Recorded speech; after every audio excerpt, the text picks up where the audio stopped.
What is going on, everybody? Welcome back to the channel. It's your boy Mansa here today. Hope you guys had a great long weekend, gobbling some glizzies, flying off fireworks, all that good stuff. But for today's video, obviously, most of you know, if you're in the gaming news cycle even a little bit, you know that Xbox and Microsoft as a whole did have a ton of layoffs last week going into the holiday, which is obviously not good to see. We got studio closures, game cancellations, and things like that. And, a bunch of people have made videos on it and everything. But what I wanted to do for this video was kind of recap what happened, but also go into, okay, what does this mean for Xbox's future? It's always come into question. Can we even, trust Xbox on what they say? Because it seems like they're flip flopping all the time. It looked like they had a clear vision before, but now who knows? Like it looks like they're changing on the stop of a dime, which obviously isn't good for any type of business. But when you're a trillion-dollar company or multi-trillion-dollar company like Microsoft, obviously those things don't really affect you the same way. So if you are new to the channel, please do leave a like, comment, and then teabag that subscribe button. All right, so just going over everything to brush you up on what happened exactly last week. So this is a tweet from Mr. Matty Plays. Check out his channel. But this is showing just how much Xbox has changed as far as studio closures and teams getting dissolved and things like that. Starting from last year, I think it was like April last year. So we had Blizzard was working on a new game. I think it was like 4 or 5 years in development. That got canceled. Roundhouse Studios, Alpha Dog Studios, those got absorbed into, well, some layoffs, but then also the studios got absorbed into ZeniMax Online, which we learned that their game got canceled recently. So who knows what was the point of that? Tango got let go, even though after Hi-Fi Rush was such a success from Aaron Greenberg and the team's actual own mouths. They said it was a success, and still that wasn't enough to save them. And Arcane Austin, who made Prey, Dishonored, games like that, Deathloop, they're just done. So now for this week, what we had were layoffs at Raven Software, which are the support studio for Call of Duty for the last, I think, decade or so. Then you got 10% of King, who makes Candy Crush. They're gone. Half of Turn 10 is gone, and what we learned recently is also that apparently Forza is done. Like regular Forza Motorsport is done. The regular game that's out now, maybe they'll keep updates on there, whatever. But the rest of them are moving over to help Forza Horizon with Playground Games, which is the more popular and accessible game, which sucks because they've only put out games that were they never put out a bad game by standards by critics and everything like that. They've always had like 80s or 90 point games, so that sucks to see.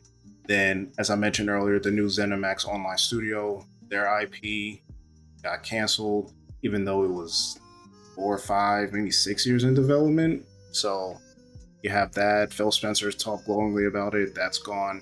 Everwild from Rare canceled, and then the big one, The Initiative, which was a brand new studio that Xbox Game Studios opened, is closed down. So it's a quadruple A studio. Perfect Dark, which we just saw at the Games Showcase last year, has been canceled. Now, looking at this IGN article we have here, it says that the game, the MMO, was codenamed Blackbird. It's been cut amid the layoffs that we talked about already. And speaking to multiple sources familiar with the project, IGN has learned that Blackbird was to be a new sci-fi IP. It was in development since 2018, and it says even in the last year, sources tell IGN that pre-production was going well, and the team was actively ramping up in the hope of moving into full production soon. Xbox had approved the scaling up, and some individuals were being moved onto the project from other teams such as The Elder Scrolls Online, as well as some people absorbed from the shuttering last year of Arcane Austin. So that's what I mentioned a few minutes ago, was people from Alpha Dog and Roundhouse Studios were brought in to ZeniMax Online to, they kept their jobs instead of getting laid off.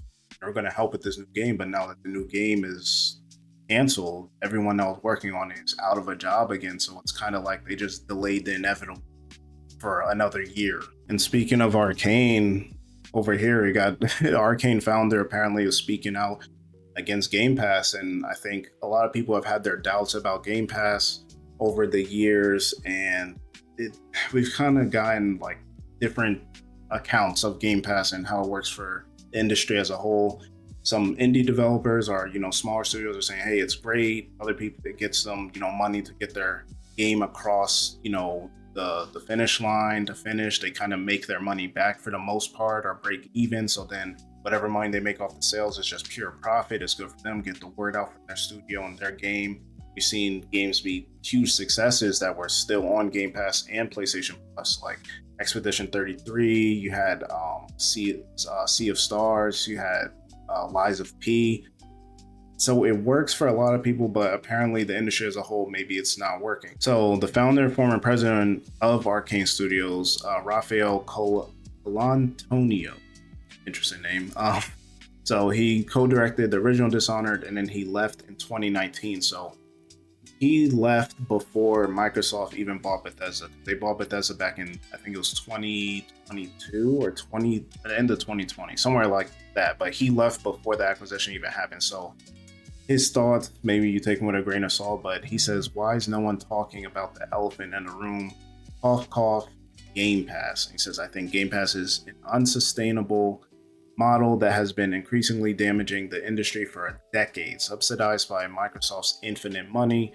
But at some point, reality has to hit. I don't think Game Pass can coexist with other models. They'll either kill everyone else or give up. So yeah, I mean, that's saying a lot. And to be honest, so when it comes to Game Pass, he's not entirely wrong with the whole, like, maybe it's not sustainable, but we don't know what these metrics are that Microsoft is going by now. We've seen they're not even talking about sales anymore. They're talking about players. This is how they're selling, Xbox as an ecosystem and platform and for shareholders. And now that's what I want to talk about next is, what does Xbox look like in the future? This looks like they're changing to be this platform. We already know the multi-platform strategy and going third party, but also still providing hardware and things like that. But when we talk about these smaller experiences and games like South of Midnight or even Everwild, for an example, like Rare is legendary as a studio, putting out games like Jet Force Gemini, Banjo-Kazooie, Conquer, GoldenEye,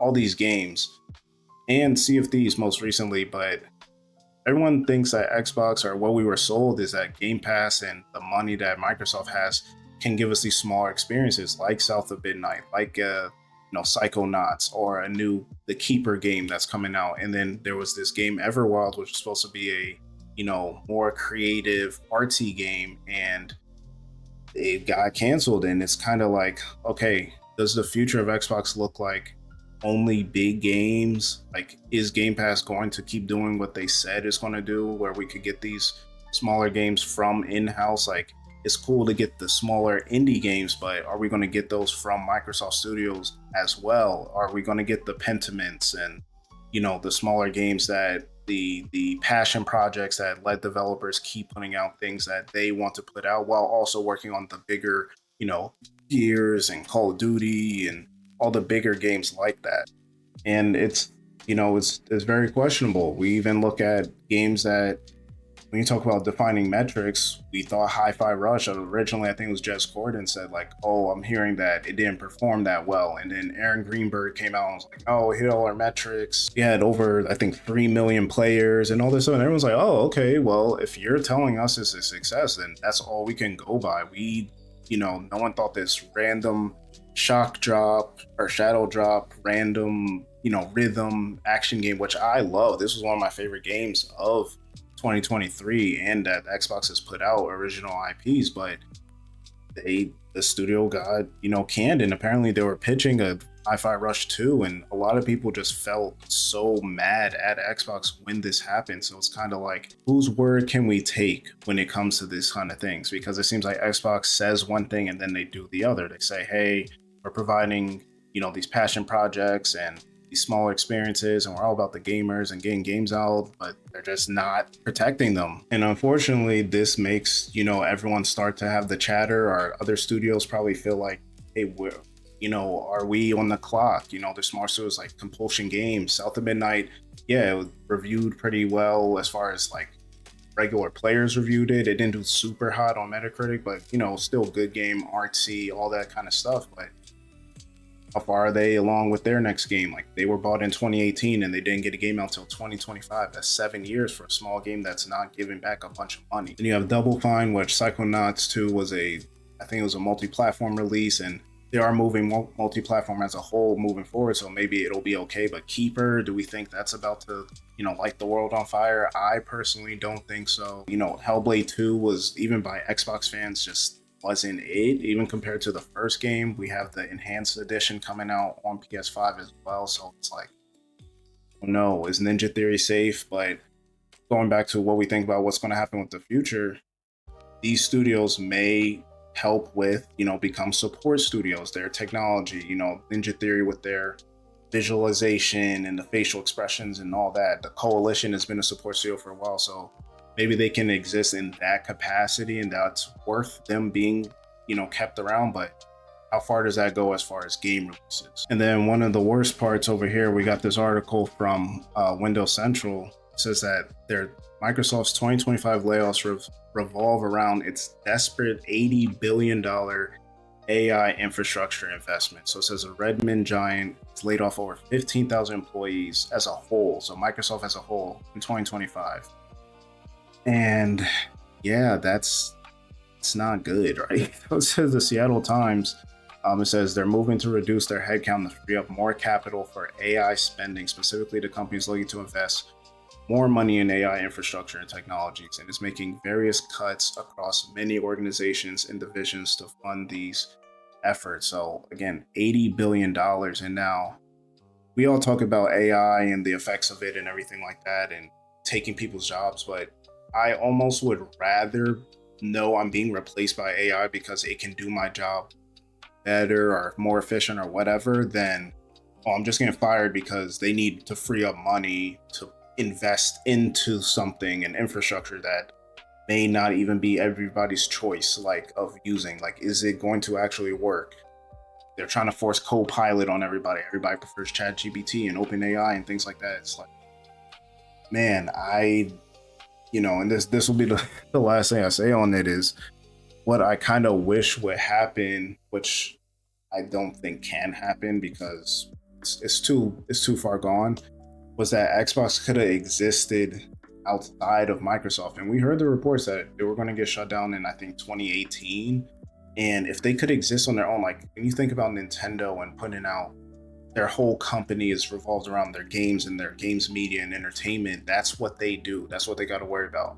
Xbox is a small part of, even Sony Interactive Entertainment and PlayStation, they're part of Sony. Sony does hardware and TVs and electronics. And yes, PlayStation is a lot of their money, so they kind of get a little more leeway with how they operate and everything, but they do have that parent and everything. But Microsoft is one of the big, Microsoft, Amazon, like when you think of these companies, the Xbox division is not put in, they've moved up a little bit. I think they're like the third biggest sector of the company, but they're just at the whim and desires of Microsoft as a whole. And it kind of sucks. And I wish they could have, I don't know, somehow been bought out, or, they put their money together and get, Saudi or someone else. Like Saudi owns a part of Nintendo. If they could have did that and exist on their own and not have to worry about what Microsoft wants to do as a whole, is like, man, it sucks. I'm not Sway, so I don't have all the answers, but yes, they are at the mercy and everything of Microsoft, but leadership does have, a bit to answer for. Like your newest studio, supposed to be your quadruple A studio, being shut down. Perfect Dark, which you just showed us last year, is canceled. There's, questionable practices around that vertical slice that we saw. It's like, man, who knows where it goes from here? I don't know, and I'm not trying to sound that grim, but it just doesn't look good. We're just keep getting layoffs. Xbox has to answer to Microsoft. Leadership seems incompetent to keep their studios or protect their investment. You got industry legends leaving, John Romero, who invented, founded id Software and the id Company and Doom and Quake and all those games. It's like, even he is done up. Like it's insane. But that's all I got. I can't say the future looks that bright. I see people canceling Game Pass subscriptions and things like that. I don't know.